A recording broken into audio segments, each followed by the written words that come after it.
Spain has plunged into what the government calls a crisis of huge proportions, with its jobless rate rising towards a record 1 in 4.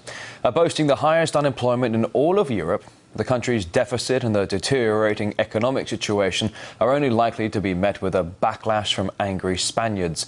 But as Jacob Greaves reports, the more public frustration grows, the harsher the authorities' response becomes. Spanish police forcibly arresting a student. His main crime, filming what he interpreted to be police brutality.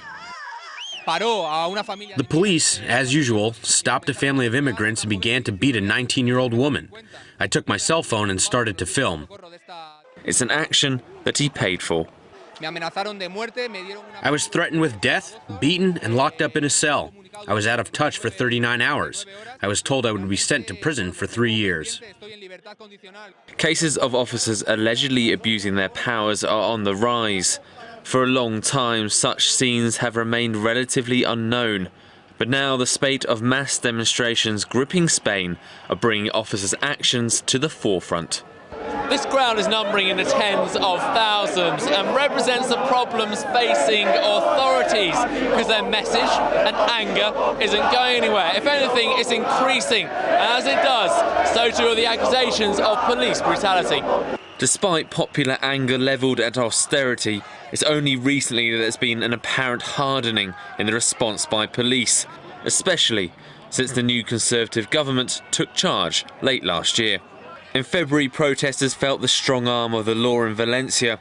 What started as peaceful demonstration was met with batons, tear gas and rubber bullets. We cannot allow young men to be hit in the face while handcuffed, because the only thing that's slapped in the face here is democracy. But even anger within Parliament falls on deaf ears at the top. The majority of meetings in February were not legal.